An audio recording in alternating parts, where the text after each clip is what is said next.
Rasa? Rasa? Come at once, my love, quickly.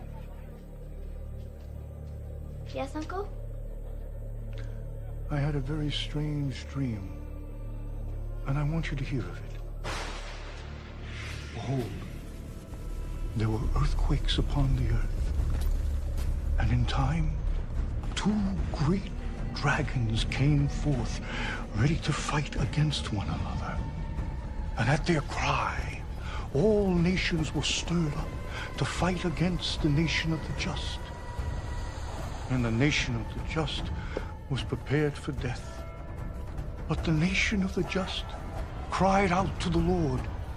And as they were crying, the little spring grew into a great river and abounded into many waters.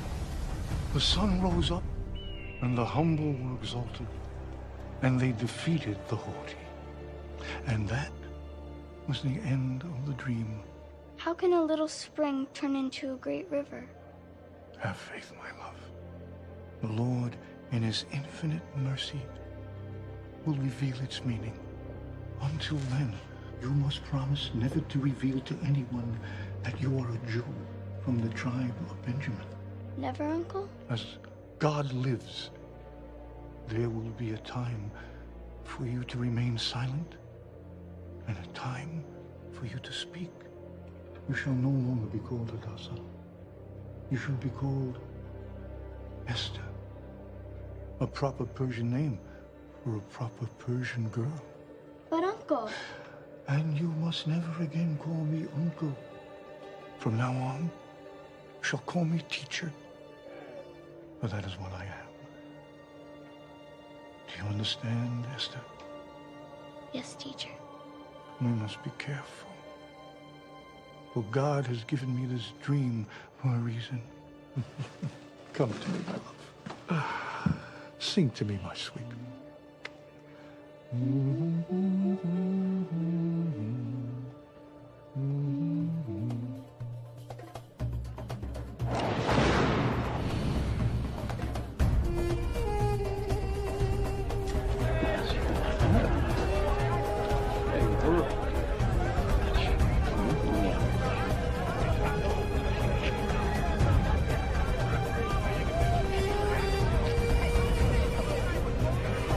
All hail King Xerxes!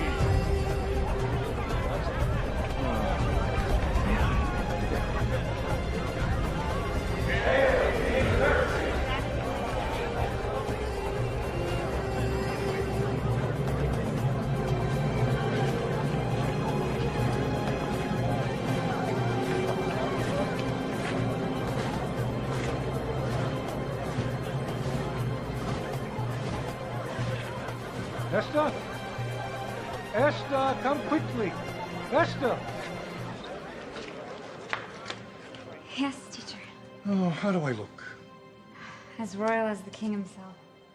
I fear it fits me not at all. I am only a modest man. Well, you're going to the royal banquet, and you must honor the king and his queen. How I envy her. You wish to be queen? No, I wish to be married. Esther, my love, you will marry when I find a suitable match. Have I no say in the matter? The Lord God requires of us obedience. It is he that made us, not we who have made him. Yes, teacher. Patience, my love. The Lord will reveal his will soon enough. I promise.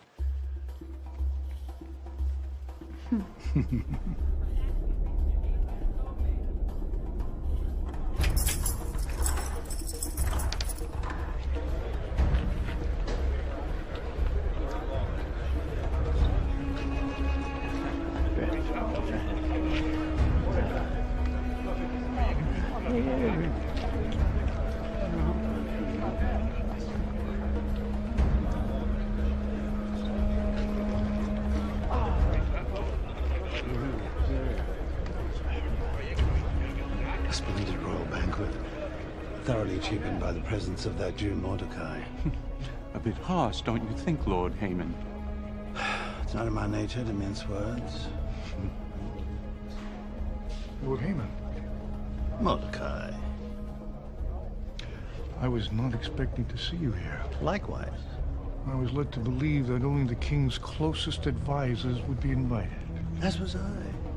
But apparently the Majesty decided to invite you as well. The king is a most benevolent man. Yes, most benevolent, I fear. I've had it in my power. I'd crush you under my heel. You and your insidious people. As my God lives, that day will never come.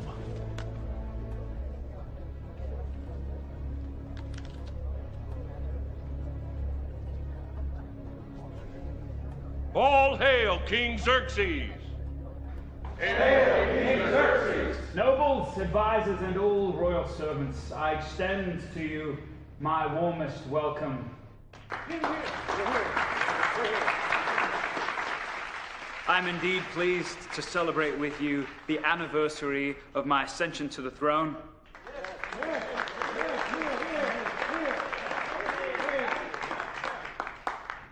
Queen Vashti, too, extends her warmest welcome. And where is our Queen Vashti? Does she not find our celebration rich enough? Perhaps she is unwell. Please avail yourselves of the food and wine, eat and drink without limit, for it gives me great pleasure to share this celebration with you. Let the feasting begin. All hail King Xerxes! Hail King Xerxes!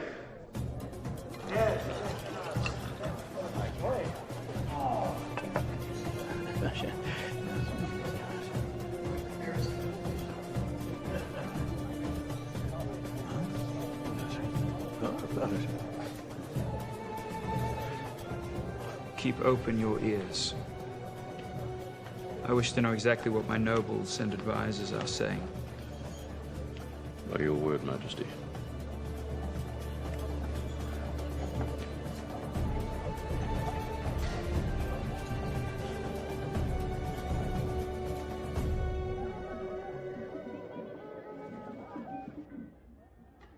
Mordecai has not slept well lately. He speaks of rumors and threats against the king. These palace intrigues are not our concern. You should think of pleasant things. Like marriage? I said pleasant things. Don't you agree that a woman my age should be married by now? You ask a difficult question. A woman should marry as soon as a suitable match can be found. Suitable match? Suppose there is no suitable match. Well, none of them are suitable matches. I should know. But you married Jacob. That I did. Were the two of you not in love? If it was love Jacob was after, he would have married his donkey and probably been happier. And what about you? If given the choice, I would have married Jacob's donkey. Judith. So I'm lying. In truth, Jacob was a good match. He's a hard worker when he works, and a good provider when he provides. You love him?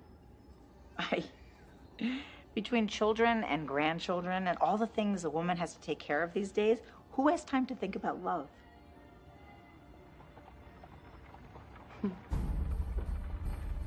A toast to King Xerxes. Yes, toast.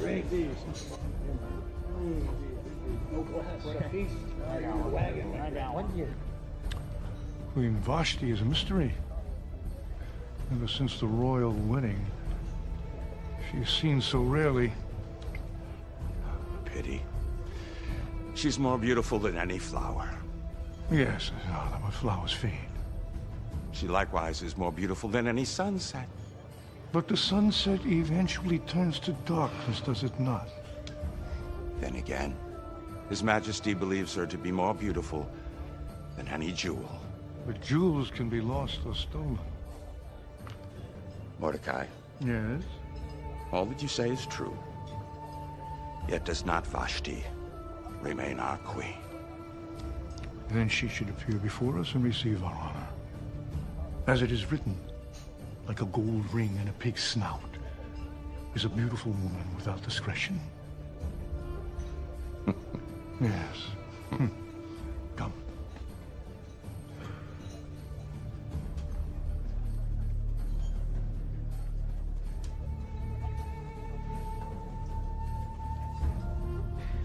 think you of our Queen Vashti?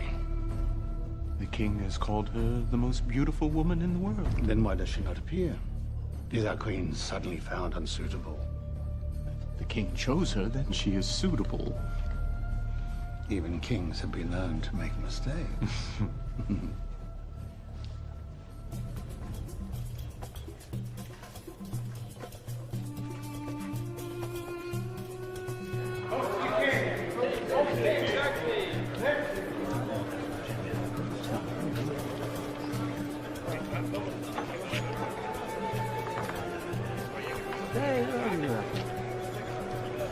What news?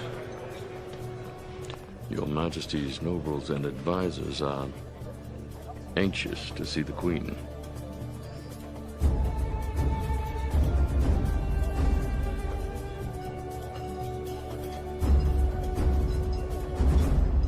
My good people, as much as I have endeavored to provide you with the finest in food and wine, I regret that I have withheld from you the greatest of all blessings, Queen Vashti. I shall therefore deny you no longer. And not a moment too soon. Sada, I command that the Queen Vashti join us here in the royal hall and dance for us. It will please me greatly to have her join me by my side. By your word, Majesty.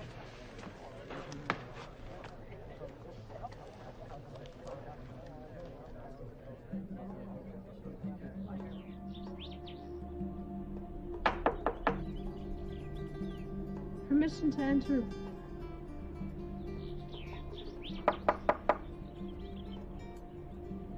Permission to enter, Royal. Granted.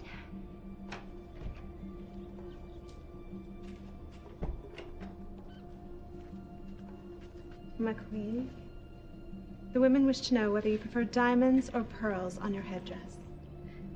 Cannot my husband, the king, afford both diamonds and pearls? Yes, that is so, Royal One. Then I shall have both. Yes, Royal One. It's the least that foolish man can do for me.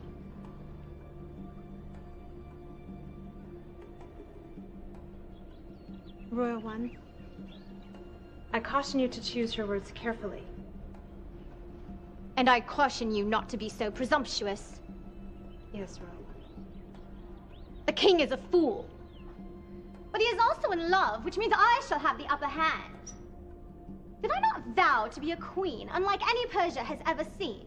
Yes, my queen. And you have kept that vow most faithfully. Who's there? Sir, the commander of His Majesty's Royal Army.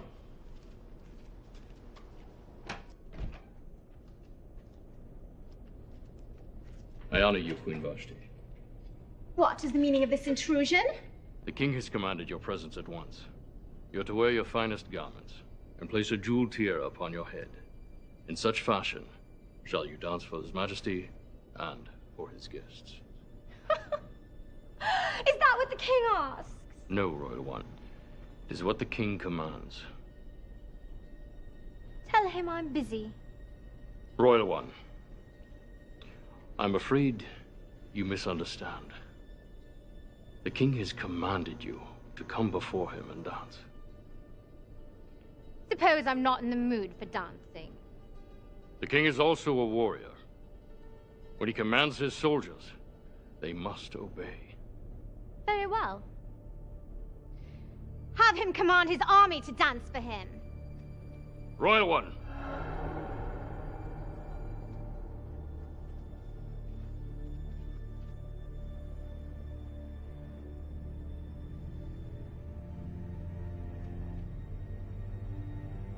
If I return to the king without you, my life may be in peril. For the sake of my head, I ask that you do as the king commands. I care not for your head, nor for anyone else's. I have made up my mind. And even if His Majesty himself came to fetch me, I would not go. Now leave me! I find this conversation tiresome.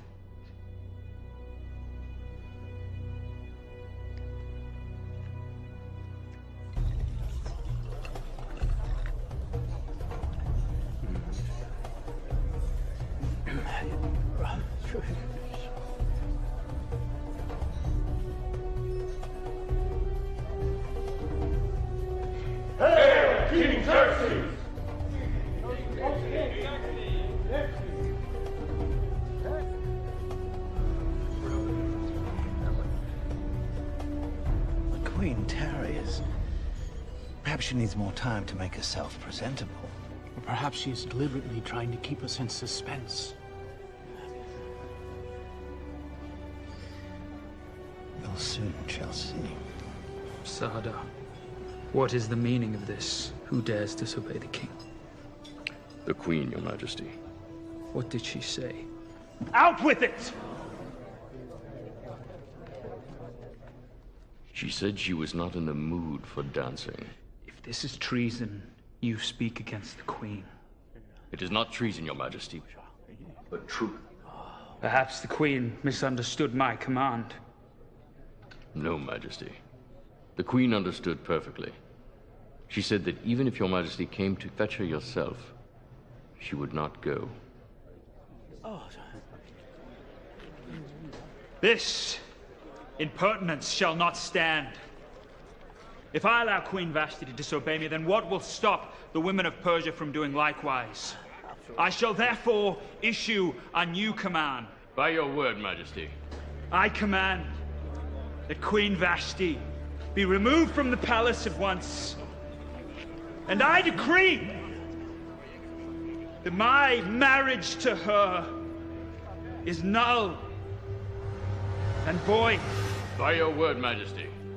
All hail King Xerxes! Hail King Xerxes!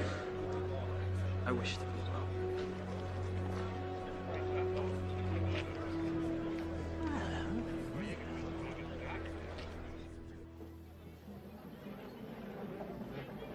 Esther! Esther! I have terrible news. What is it? The king has dissolved his marriage to Queen Vashti. It is said that she wickedly disobeyed a command. What exactly did the king command her to do? She was commanded to dance for the king and his guests, and she refused. And for this reason she was banished? Well, a royal command is not to be taken lightly, nor should a woman disobey her husband. Oh, Judith, you're one to talk. Did you have me believe that there's no disobedience in your marriage? None whatsoever. Jacob does exactly what I tell him to do. Perhaps it is best that I'm not married. It is a complicated business. But not without its rewards. No. Judith, stop your gossiping. These palace intrigues are none of our concern. Oh, Miriam, I have terrible news. This is a disaster for the kingdom. A faithless sees a disaster, a wise man sees opportunity. But Lord Aemon, Persia is without a queen. Then His Majesty will simply have to find a new one. Yes, Lord Aemon, but from which part of the world? All of our allies have run out of eligible brides. But then His Majesty will have to find a new queen amongst his own people. A young woman of nobility. Preferably a daughter of one of his closest advisors. What a pity it is that the gods have favored you with 10 sons and not a single daughter. But Caspar, have you forgotten that I have a daughter called Zara? Oh, forgive me, Lord Aemon, but she is but a child. That was yesterday.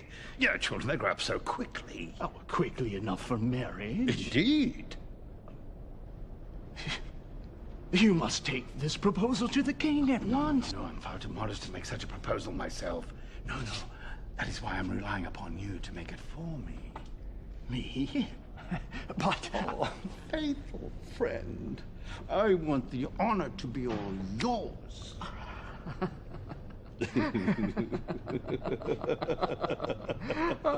But, Lord Aemon, what if His Majesty receives it badly?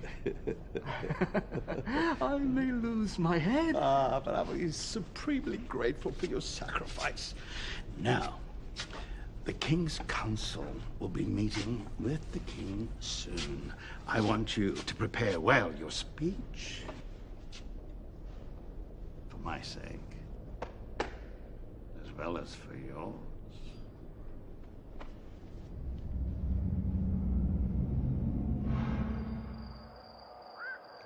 Blessed are you, Lord, our God, King of the universe, who sanctifies us with His commandments and commands us to light the Sabbath candles. Amen. We should also give thanks for our King Xerxes, for permitting our people to celebrate the Sabbath in peace. If the king did not permit us to celebrate the Sabbath, we would of course disobey, would we not? Yes, my child, that is true. It would be better to disobey the king than to disobey God. And yet the queen disobeyed the king and was banished. The queen was indeed banished because of her disobedience. The queen was banished because she refused to dance before the king and make a spectacle of herself. Esther. And teacher, I must add, I cannot find it in myself to condemn her. For if I had been commanded so, I too would have disobeyed. Esther, you are permitted many things under my roof, but treason is not one of them. If the king commands it, you are not to question. Even if the king commanded our people not to obey the Sabbath? Yes. I mean, no, either my wits are failing me, or the student has indeed surpassed the teacher. Esther, my love, you must follow your conscience. But obedience to God is the sure path to righteousness. Yes, teacher. Yes.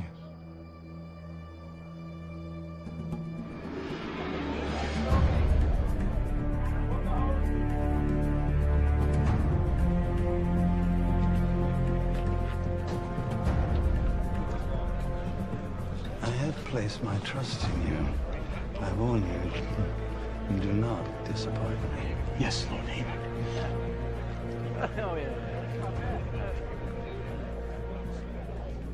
All hail King Xerxes! Hail King Xerxes!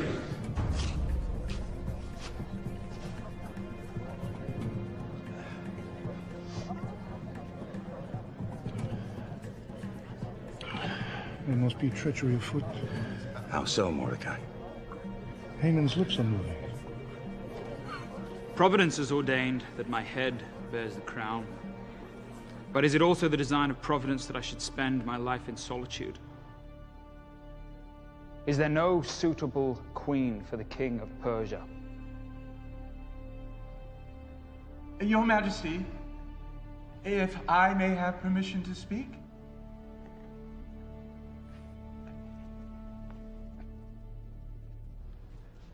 O great king, it is neither the design of Providence nor the will of your people that your Majesty remain unmarried. Where, then, would you have me find a queen? Do you think we've not looked everywhere? His Majesty has looked everywhere except from among his own people. This eunuch speaks truthfully. Is it not customary for the king to marry the daughter of one of his allies? Customary, Majesty, but not required? Again, this eunuch has spoken truthfully. And Majesty, if I may be so bold, may I suggest you look toward your nobles and advisors for such a queen? Gentlemen, what think you of this proposal? Your Majesty, if I may be permitted, Gaspar's suggestion, while it is a worthy one, is not feasible, I fear. For what reason? Your Majesty surely knows that more than half of your consulars are eunuchs.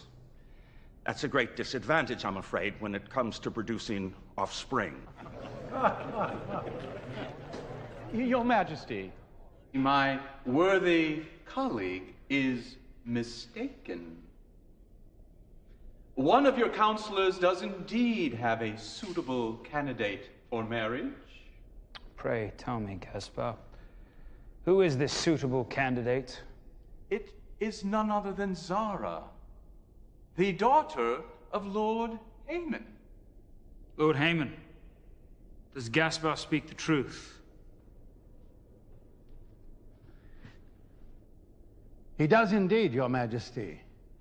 And while I love my daughter more than my own life, it would give me great pleasure to offer her to you as a bride. I also have another candidate, Your Majesty. Mordecai, you have never taken a wife. Whence comes this candidate? Your Majesty speaks the truth. However, it has been my pleasure to be the guardian of a young orphan girl who has grown into an exceptional young woman, as fine a daughter as Persia can produce. Tell me, Mordecai, is she beautiful? As lovely as a morning star, Your Majesty. And more importantly, she is as obedient and modest as she is beautiful. Permit me a word, gracious Majesty. As you wish, Lord Haman. The selection of a bride is no small matter. But I would think you would agree with me that only women of quality should be selected. Did not Gaspar say that my nobles and advisors could select a woman of good standing? Why then do you disagree with your own eunuch? Very well then. Are there any others? I have a candidate, Your Majesty. I also have a candidate, Your Majesty. As well do I, Majesty.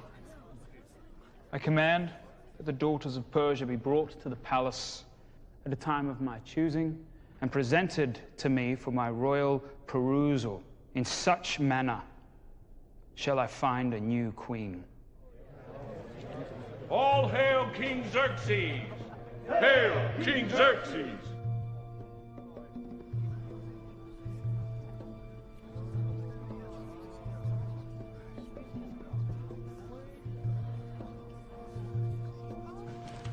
This is a disaster for the kingdom. Oh, a fatalist sees a disaster. A wise man sees an opportunity. Oh, silence, you foolish eunuch. Didn't I tell you to prepare well your speech? Lord Haman, I had no idea Mordecai would suggest a contest. It's insolence, the nerve of that hapless Jew. He proposes that a stray, a cast-off become queen. Mordecai said she was an orphan. We know not the child's true circumstances, nor are we likely to find them out. Lord Haman, if she was raised by Mordecai, she is clearly unsuitable. What further proof do you require? Because Mordecai is cunning, if nothing else. Who knows what trickery this old Jew has up his sleeve? Lord Haman, I can confidently predict that whatever candidates may appear, they will be no match for your Tsar. Oh. What, your prophet suddenly, as well as a fool?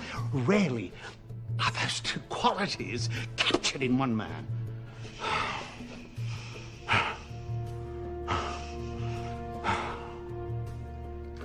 There we go. There we go. Keep your head, Lord Haman. All will be well. All better be well. Because it'll be your head that is lost.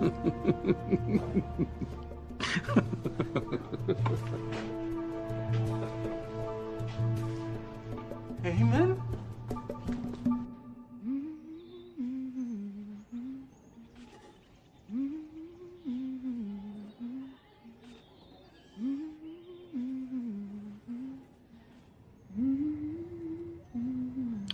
Esther, my love. Oh. Forgive me, teacher. I must remember not to make noise while you are studying. Esther, your singing is sweet, and it bothers me not. My love, did I not promise that you would marry when I found a suitable match? Teacher, has the Lord revealed his will to you? Well... Oh, this is wonderful news. I don't have to worry if he is handsome or well-spoken or wonderful, for I know that the Lord considers all these things. Yes, my love. All my worrying was for naught, for I know that the Lord has heard my prayers and he has answered them. Tell me, teacher, tell me, who is it that I'm to marry? It is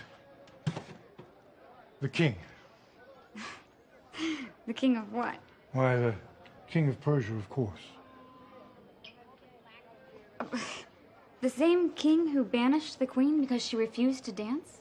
Esther, my love, I know this is a difficult thing. Difficult? Might I suggest impossible? Why would the king choose me as his queen? He knows me not. You speak the truth, my love. But it is also true the king may not take you for a queen. I thought you said that a match had been made. Not quite. Am I to compete? As in a race? Esther, the competition is fierce. And if you lose, it may mean the death of our people. This is beyond my understanding. My child, listen to me. Lord Haman, the wicked man who hates our people, has proposed his own daughter as a match. If she becomes queen, Haman will be the power behind the throne. Our king is still young and requires sound advice. I worry that Haman's evil will be unrestricted. You must pray, Esther. You must ask God for wisdom and strength. I will need much of both, I fear. Fear not. They are richly blessed who put their trust in God. I will pray, teacher, for both wisdom and for strength. Pray also for me. I have lit a fire that will not be easily put out. Yes, Father Mordecai.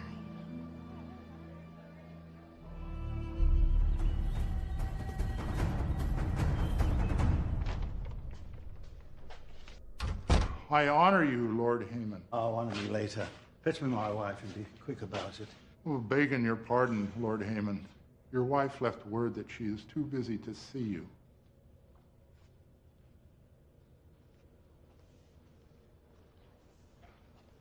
Too busy. If my wife intends to follow the example of the Queen, tell her she can obtain the same results, only I shall banish her to the desert, and when the vultures have had their fill, she'll make a pretty fossil. Hush, husband. This foolish slave has taken leave of his senses. Now, still return to your chores. As you command, Lady Haman. My husband, what good news from the palace? There is none.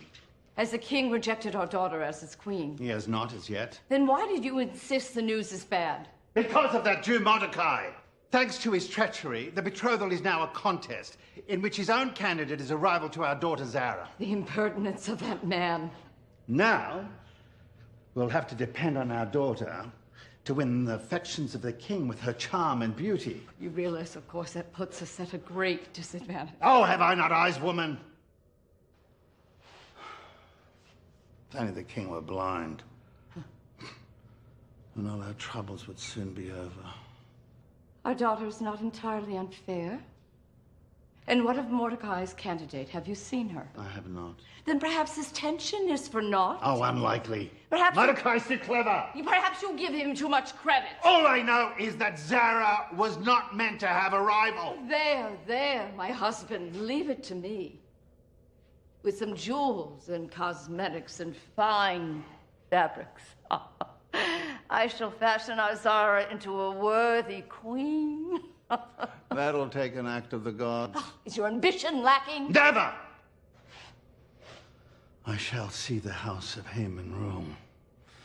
Then shall I have my revenge on those insidious Jews whose king exterminated my people. One task at a time, my lord.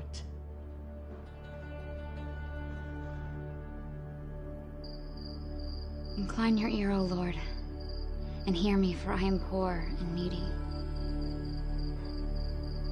You are my God. Save your servant who trusts in you. Oh God, what you ask is a difficult thing. And yet I know that nothing is impossible with you. If you will but call me by name, I will answer and obey. Adasa. Adasa. Who is there? Adasa. Who calls me by that name? It is I. Lord?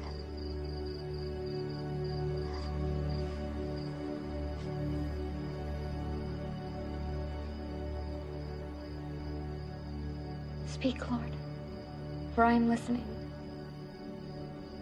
Because I am with you, you shall not be harmed. For I am the Lord, the Holy One of Israel. Yes, God.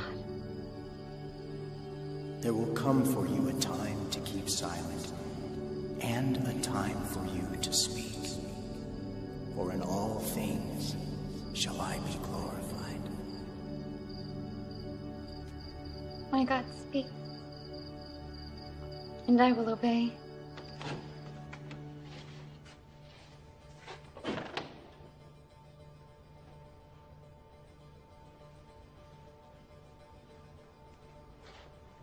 O house of Haman,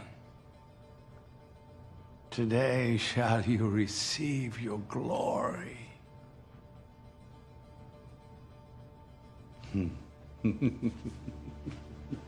Where is my wife? Is it success or failure? Patience, husband. The house of Haman did not become great in one day. No, but it can be ruined one day if my wife and my daughter fail me. We shall not fail. Nasir. Have a look.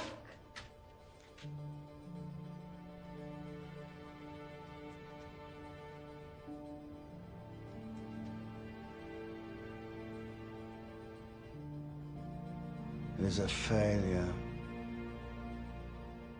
Oh, why have the gods not given me a worthy daughter? She is worthy. I didn't ask for a daughter as handsome as myself. If she had but a fraction of our beauty, all would be well. Hush, husband. You upset the girl. I will add a veil. It will add an air of mystery for the king. Nasir, fetch me my fabrics. If His Majesty is enchanted by a bolt of cloth, then he's a greater fool than he's been given credit for. Hush, husband. We shall not fail. All will be well. Oh, better be well.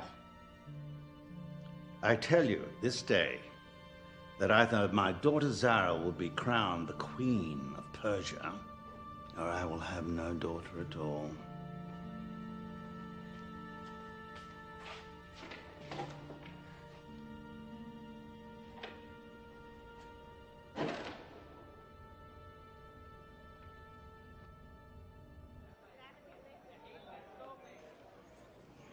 I may be poorly dressed, but I am rich in faith.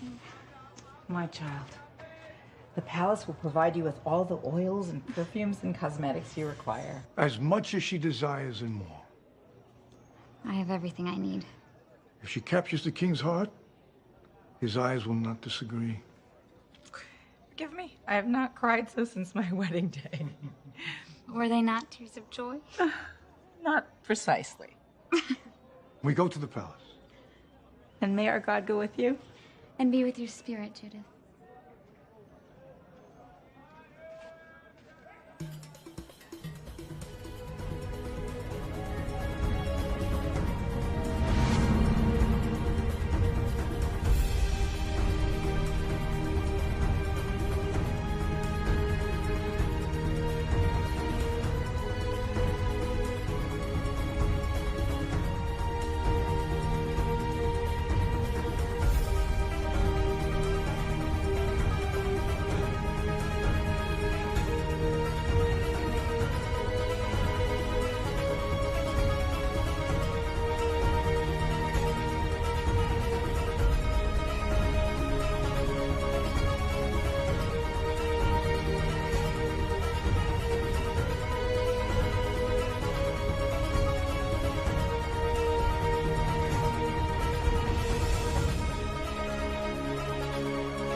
This one comes extraordinarily well recommended, Your Majesty.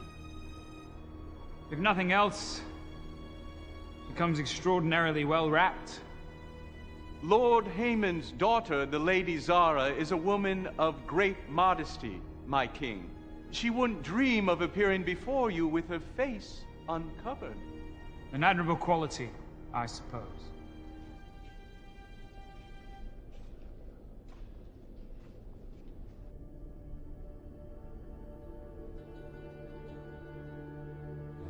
Can it be? Your Majesty? You there. Step forward.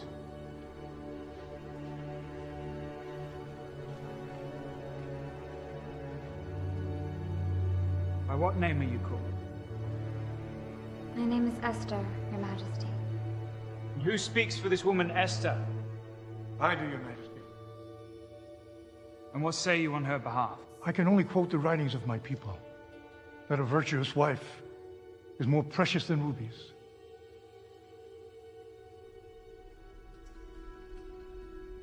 Your Majesty, my daughter Zara comes from a noble house, whose lineage goes back many generations.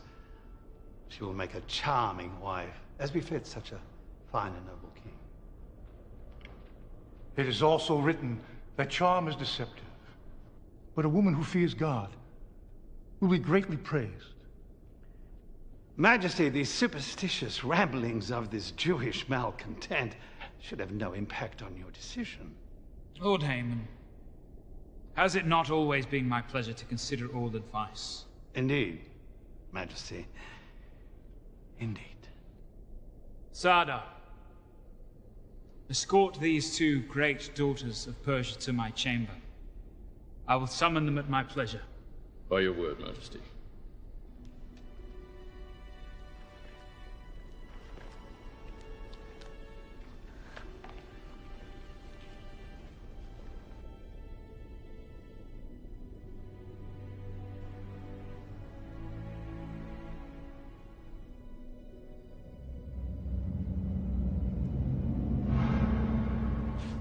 All is prepared. By your word, Majesty. Would not your Majesty be better served by speaking with each woman directly? I shall learn more from this than I could learn from 1,000 private talks. For to my face they will tell me what I wish to hear. But in secret shall I divine the true nature of these women. Yes, my lord.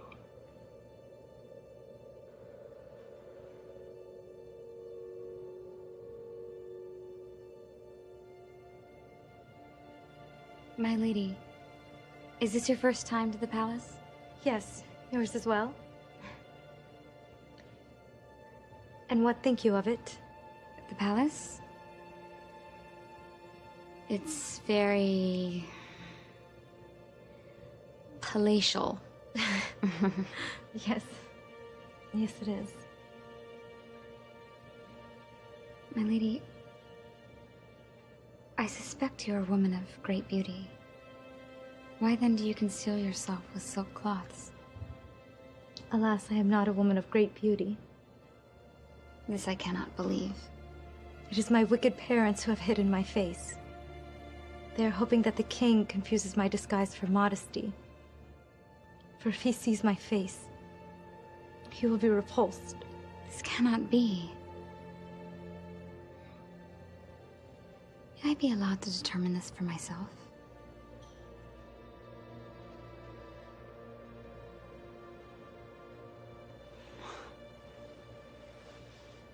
You are beautiful.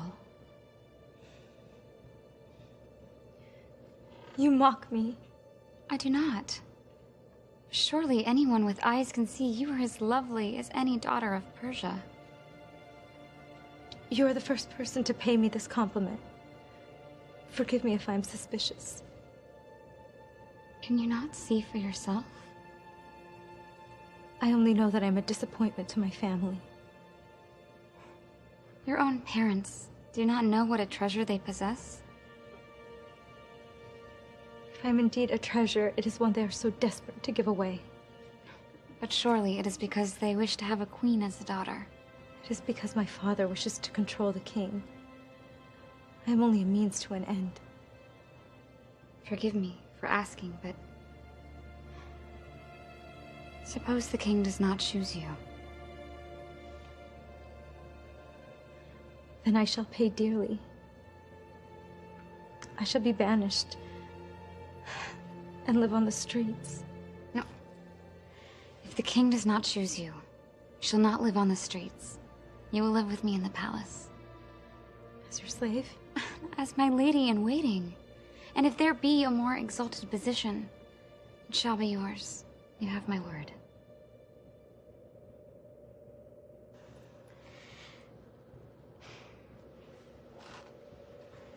Summon Mordecai and Haman. I have made my choice. By your word, Majesty.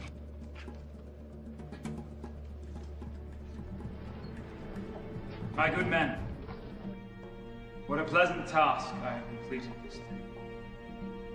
To select a wife from Persia's finest daughters has been most agreeable to me. Though I have chosen quickly, I am certain I have chosen wisely.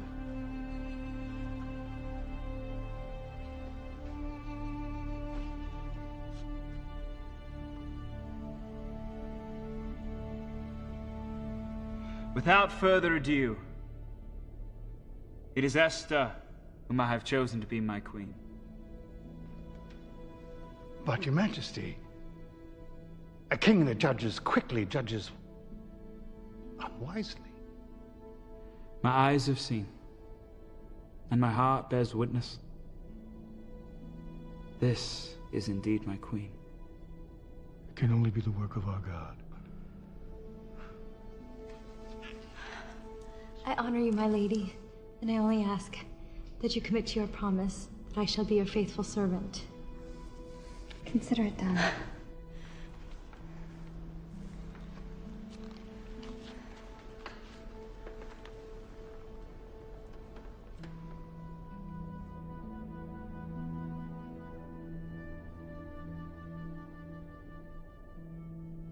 I shall therefore issue a royal proclamation. By your word, great majesty.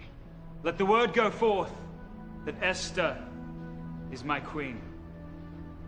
Prepare a feast and declare a holiday. Yes, King Xerxes.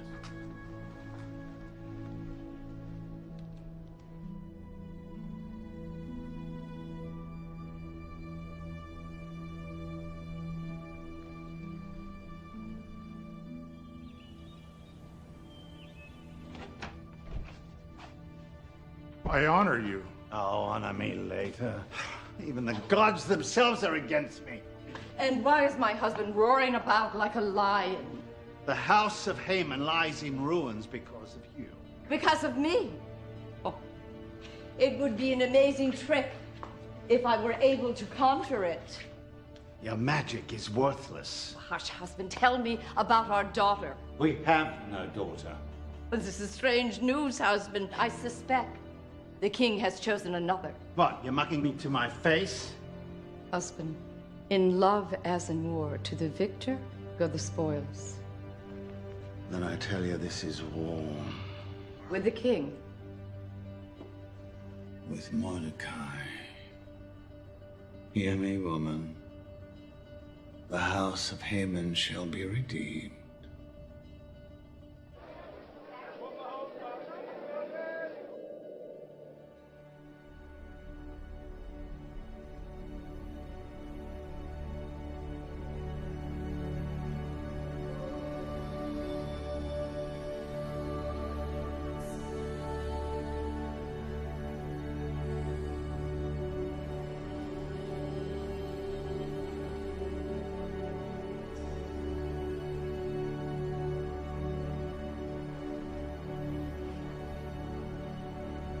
Do not fear, Esther.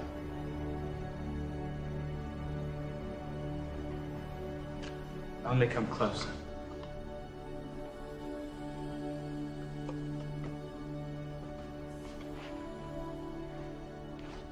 Closer.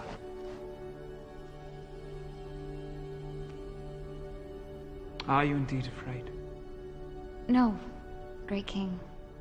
I'm in awe of your majesty and of your wisdom. How so?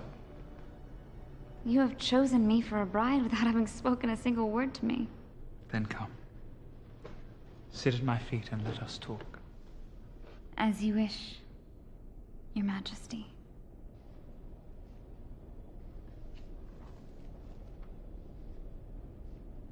Are you comfortable?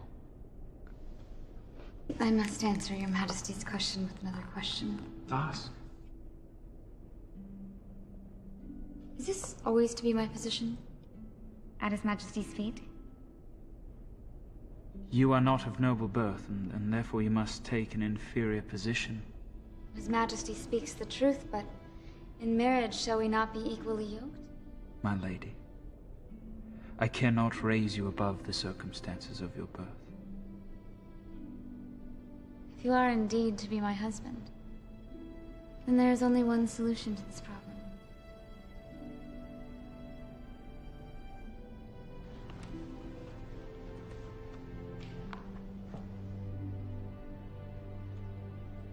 This is the solution you had in mind.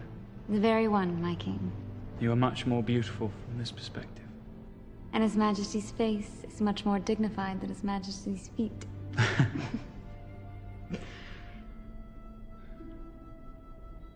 Will you be an obedient queen? That is all I ask. Will you be a faithful husband? That is all I ask. My love for you is as great as my love for Persia.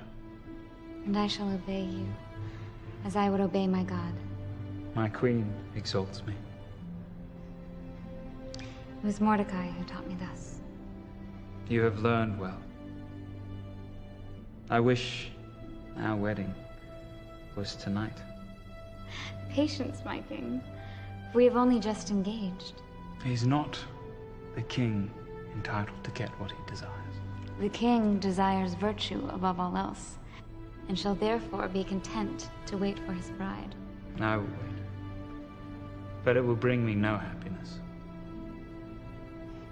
Happier still will you be when the day of our marriage finally arrives. Indeed, my love, my Esther.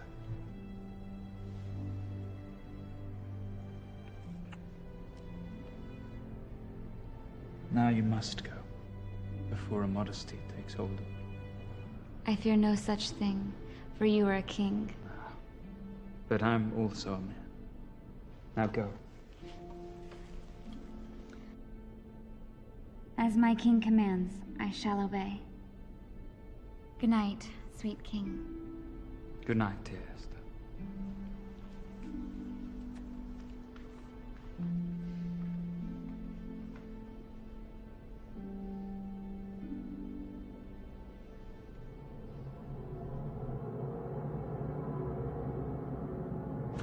Walk with me. This night hurts time. Yes, my lord. But it is the dawn that heals. The time has come for us to act. Agreed. We've delayed long enough, while our foolish king follows his heart and not his head. And Persia grows soft as the consequence. Indeed. I tell you, Taras, when I seize the crown, Persia will again be great. The army stands behind you, my lord. Yes. Their patience shall be rewarded. For soon they will dip their spears in blood. We strike at midnight. I honor you, my lord. Prepare the men.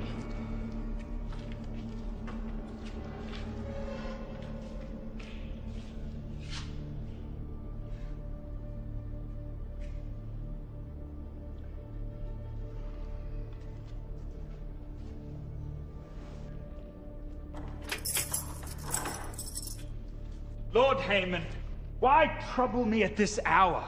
Gracious Majesty, I have a thorn in my side. Shall I help you remove it, along with your head?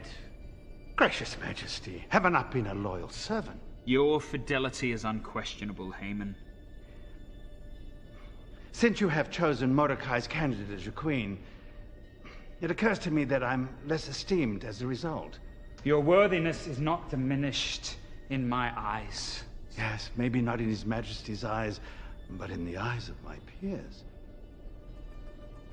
What would you have me do? Oh, Your Majesty, if it not be too great a request, it would please me well if you could make me the King's Prime Minister. Prime Minister? It is simply another title, Lord Haman. Yes, but one that will require your people to bow before me. Very well, Lord Haman. Is there no peace for the king? Who calls? Mordecai, Your Majesty.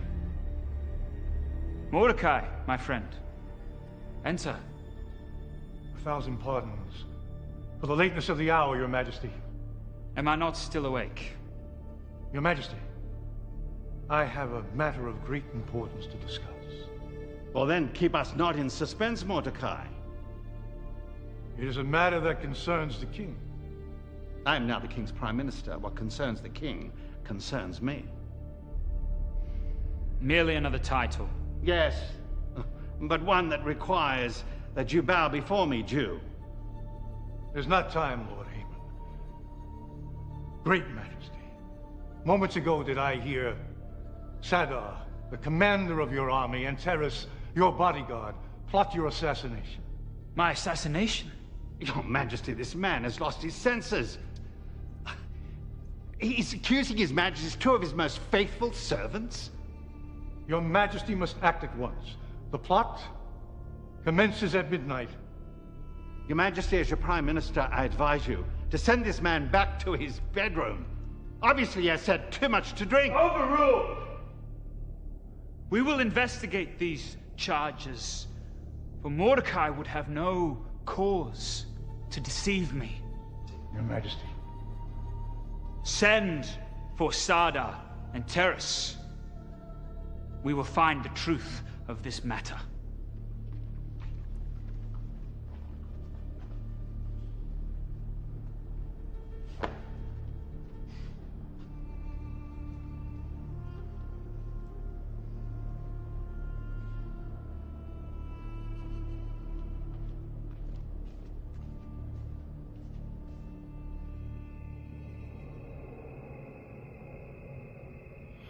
What troubles my husband now?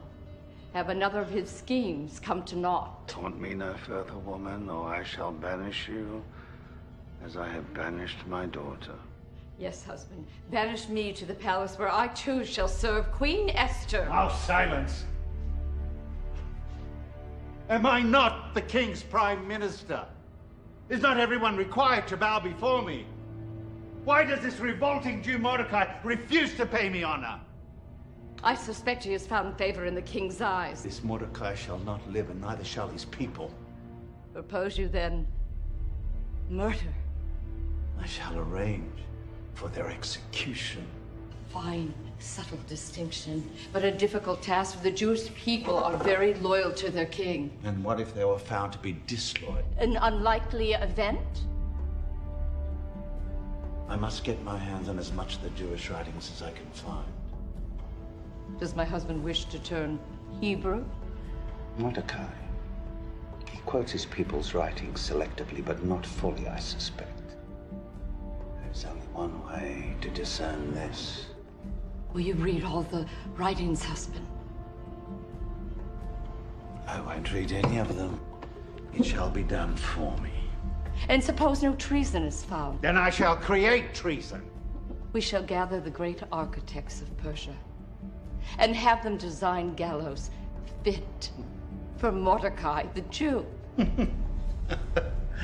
Finally, my wife comes up with a sensible idea.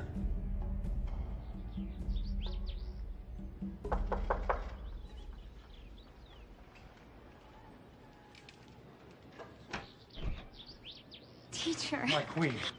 Oh. And my dear sweet Judith. My darling child. I mean, my queen. Oh.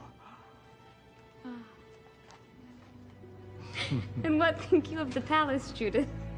It has so many rooms. A person could get lost. Yes. Who is this lovely young girl? Oh, this is Zara, Lord Haman's daughter. I honor you, Mordecai. This beautiful woman is Haman's daughter? Mm. I confess to the truth of it, but with no gladness of heart. My lovely girl, I fear for your life. Your father is a proud man, easily angered. I have no concern for my life, for Esther has promised to take care of me. Yes.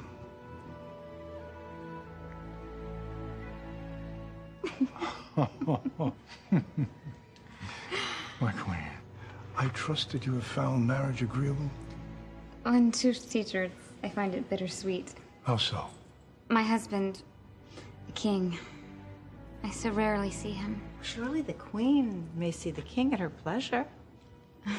Nay, Judith. A woman is not to enter the king's presence unless she be summoned, even the queen. Why? If Jacob had such a law, he would spend even more time alone.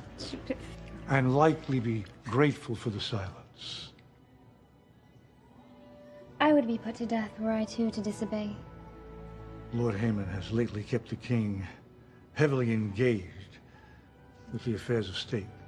I doubt not the king's love for me, but I fear my rival is Persia for the king's affection. Fear not, my queen. If the king loves you as well as Persia, then he loves you well indeed. As always, my teacher speaks the truth.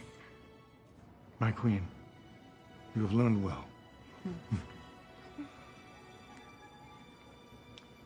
Come, Judith. I have much to show you.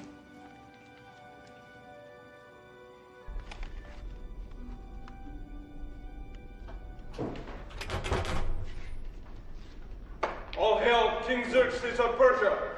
Hail, King Xerxes! Lord Haman, I should have chosen you for a consort, for I spend more time with you than I spend with the queen. Your Majesty, this is a matter of extreme urgency. For the sake of your neck, Lord Haman, I require that it be a matter of life or death. Your Majesty, this is a matter of treason. Treason? Am I surrounded by nothing but conspirators? If my throne is in peril, Lord Haman, why then are we completely unaware? Because, Your Majesty, that threat comes not from without. That threat comes from within. And only now you bring this to my attention? Your Majesty, there is a group of people in your kingdom who are disloyal. And who are these disloyal people? The Jews, Your Majesty. The Jews? Yes. Their first allegiance is not to you, great king. They support another. Impossible. The evidence lies here before you. Am I Jew, Lord Haman? That I can read such things? Then allow us to translate.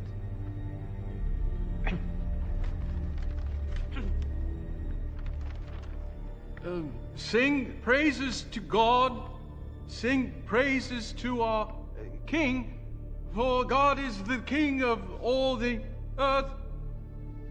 It is God who reigneth over the people, it is God who sitteth upon the throne. If this is not proof of treason, Your Majesty, then I cannot produce any. They repay my generosity with insolence. Your Majesty, if it pleases you, I have chosen the 13th day of the 12th month, Your Majesty. Let on this day every traitorous Jew, young, old, women, children, be annihilated.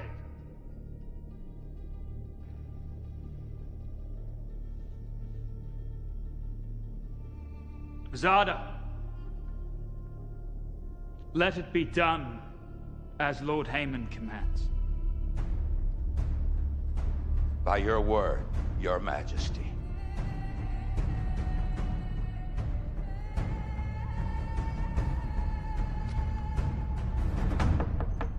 Who calls?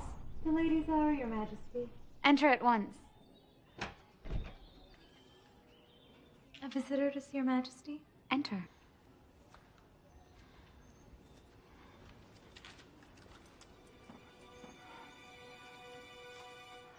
I honor you, my queen. Judith, so good to see you. But the bad news I bring will surely hurt Your Majesty's heart. I come at the request of Mordecai. Why does he not come himself?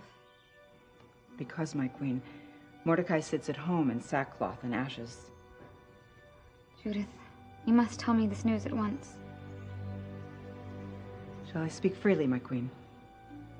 Lady Zara has my confidence. It is the wicked Lord Haman, my queen. He has convinced your husband, the king, to destroy all the Jews. No. This cannot be. On the 13th of this month, all the Jews will be put to death, including you.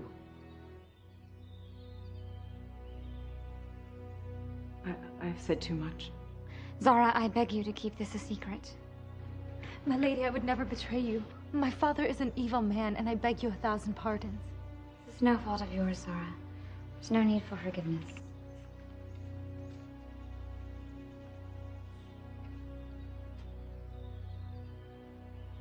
What is Mordecai's advice?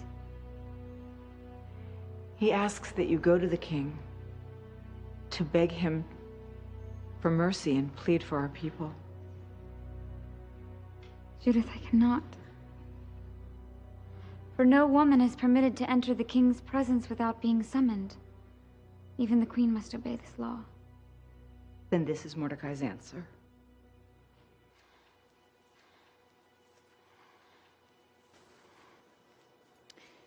There is a time to remain silent, and a time to speak. But if you remain silent now, you and your people will perish. Is it not possible that you have come to your royal position for such a time as this? Judith, for such a time as this.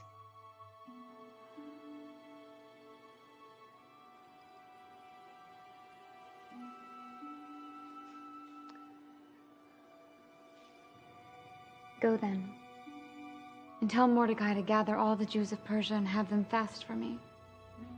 I shall not eat or drink for 3 days, day or night, and I shall do the same. And then I will go to the king. And if I perish, I shall perish. It will be done as you say, my queen.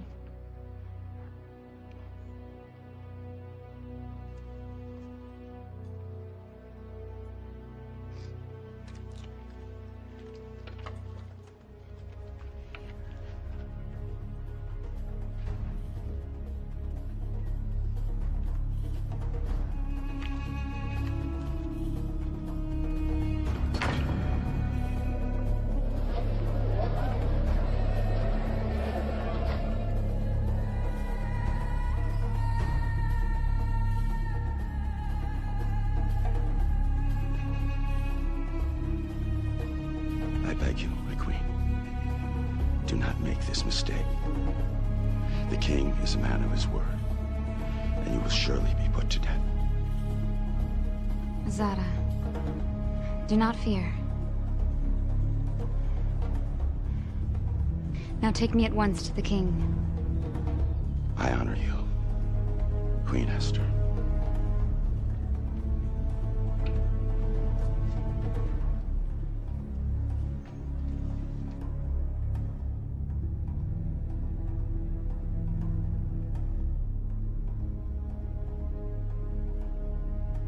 Tell me, Lord Haman, that this concludes our business for the day.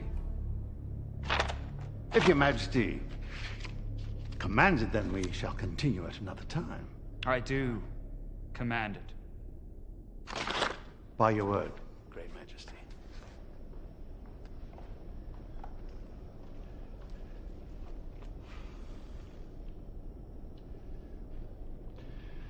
I honor you, King Xerxes. What is the meaning of this intrusion? Lord Haman, the queen is here to see you, your majesty. Summon you the queen, great king? I did not.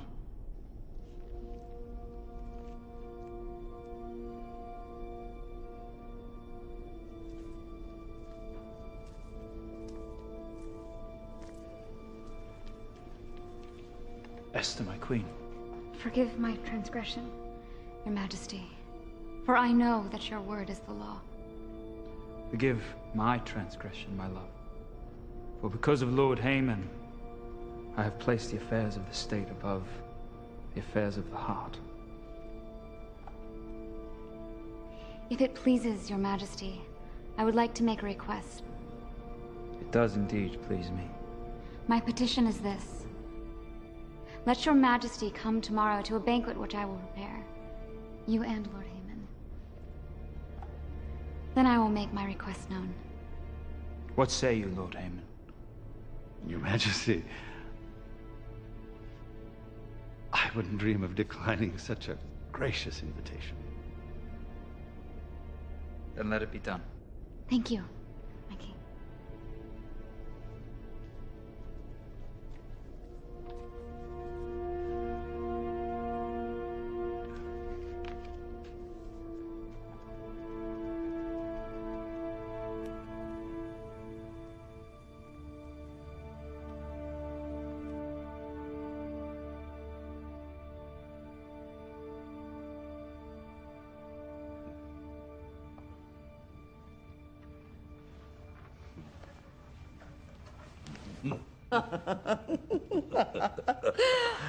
Does my wife adore her husband? Your persistence exceeds her cruelty, a quality much to be admired.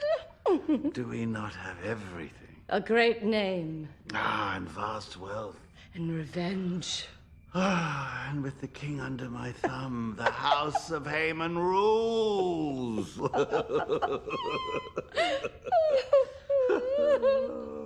Oh, I forgot to mention, my dear beautiful wife, that I am the only person the Queen has invited to the royal banquet for the king. Queen Esther? What a bizarre invitation. Surely she knows what will become of her benefactor Mordecai. Mention not that name. His demise will be soon enough. It is the Queen who arouses my suspicion. Harbor no such thoughts, dear wife. It is the king who controls the Queen, but it is I who control the king.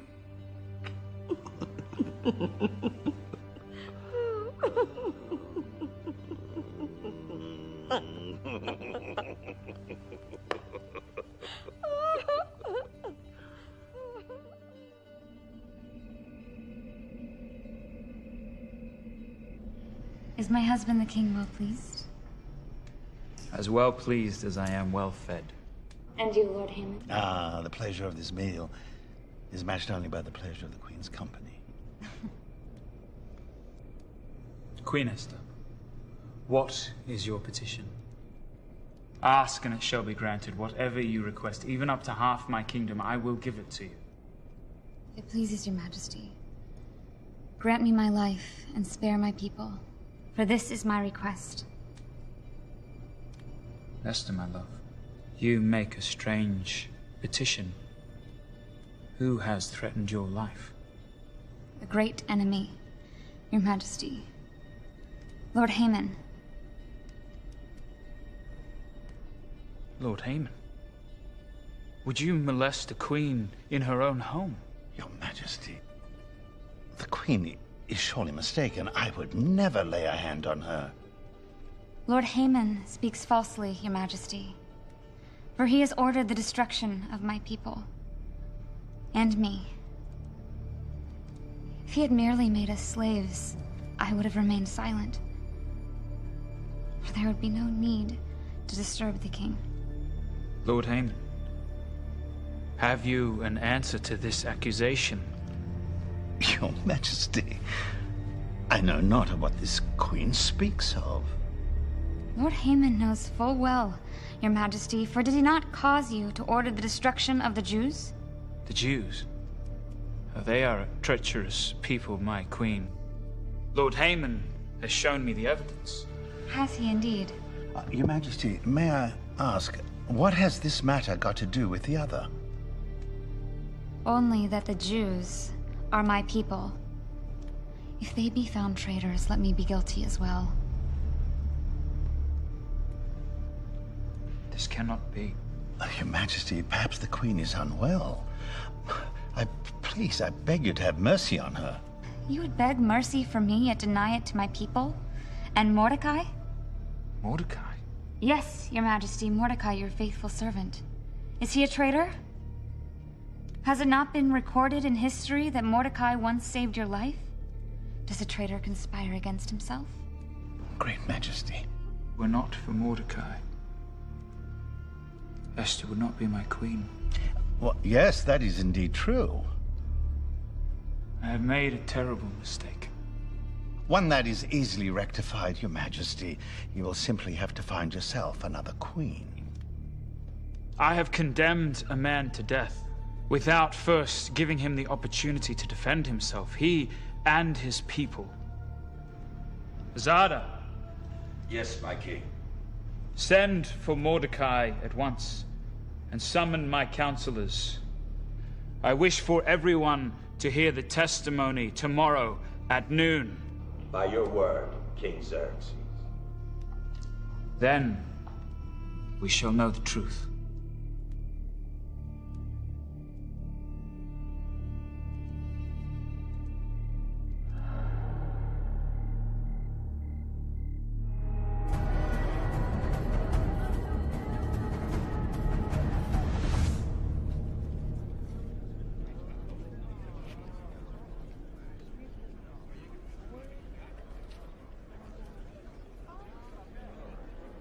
All hail King Xerxes of Persia!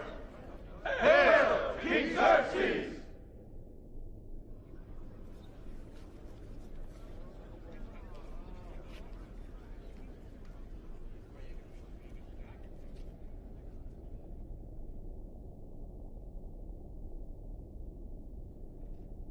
Men of Persia, this day I have summoned you to hear the case against the Jewish people. I was persuaded of their guilt and sentenced them to a violent death. All the Jews, including Mordecai and my queen.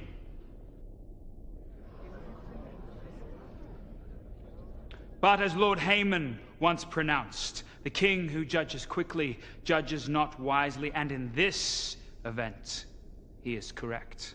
Therefore, I shall ask Lord Haman again to present his case against the Jews, but this time Mordecai will be allowed to defend the Jews.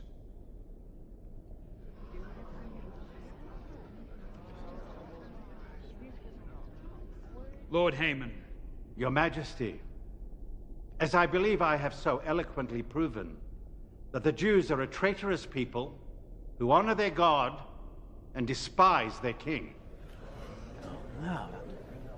And as their writings also affirm, it is their God who rules them, and it is their God who sits upon the throne.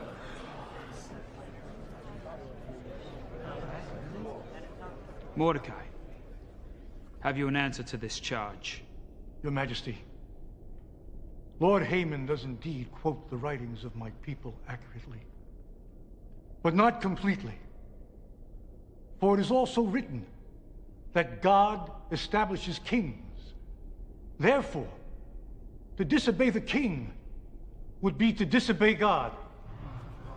He speaks the truth.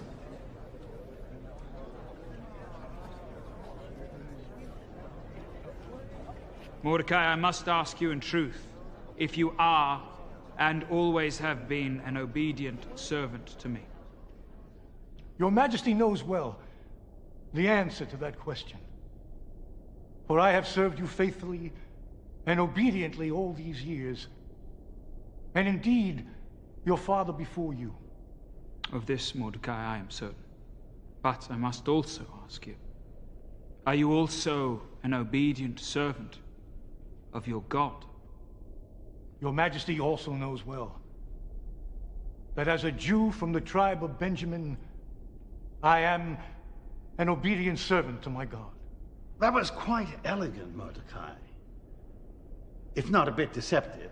But answer me this, Mordecai. What if there was a contradiction? What if His Majesty commanded one thing and your God commanded another? Who then, Mordecai, would you obey? Mordecai.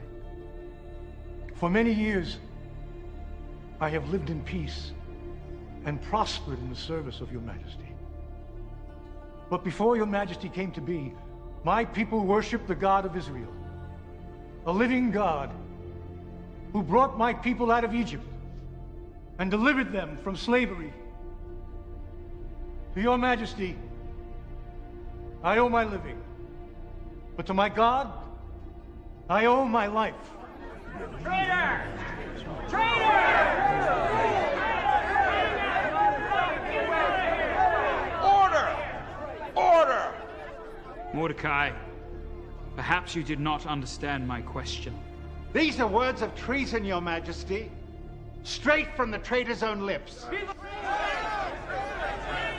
Unbelievable! No! Order! Order! Your Majesty, you have permitted Mordecai to speak on behalf of his people. Permit me now to speak on behalf of Mordecai. As you wish, Esther. Your Majesty, have you not always granted the Jewish people the freedom to worship their God in peace? My love, it has indeed been my pleasure. But it was also the will of the late king, my father. Therefore, I must ask you, great king, whenever did you issue an order to my teacher Mordecai which he did not obey? In truth, dear Esther, I cannot recall such an event. Your Majesty cannot recall it because it has not happened. Your Majesty, this Jewish queen pleads too late. She acts out of preservation for her title as well as her life. Did not once Mordecai save your life? And did you not reward him with a royal robe and a royal horse? And was it not Lord Haman who recommended it? Your Majesty, the question that was asked was what would be done for the man that the king wishes to honor. I thought His Majesty was referring to me. Therefore, Your Majesty, I pose to you the same question Lord Haman asks. If a king commands one thing, and God commands another, how would you have this conflict resolved?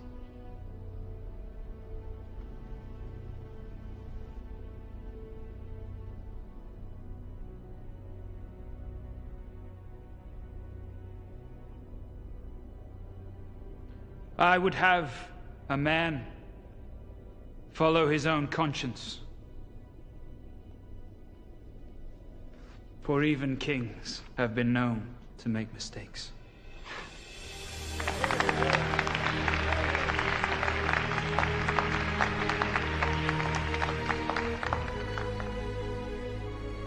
I find no treason in Mordecai or his people, and he shall continue to serve me with honor and distinction. And his people shall live.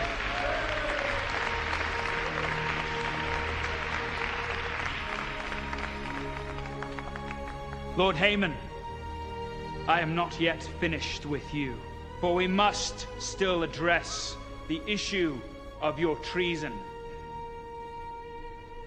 My treason? For the havoc you have created, and for the terrible advice you have rendered as Prime Minister, I hereby sentence you to death. And I command that a gallows be built as quickly as possible with which to execute you. Gracious Majesty, in his infinite wisdom, Haman has already prepared such a gallows. Though it was tailored for Mordecai, I am sure you will find it for him a perfect fit.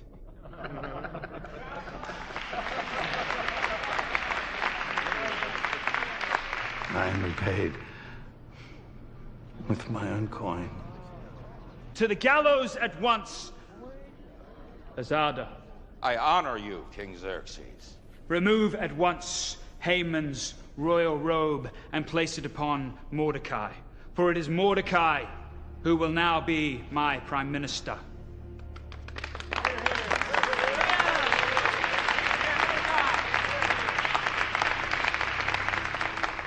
These events shall be recorded in history. By your word, your majesty.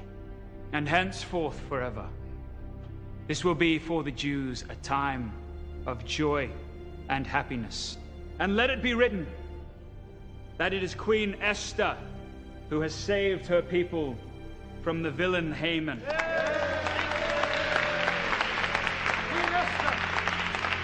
Azada, take this man away. It shall be done, as you say. Mordecai, now that you are second in rank to the king, command a banquet to be held, with much food and wine. Your Majesty. For I would command it myself, but I wish to be alone with my queen.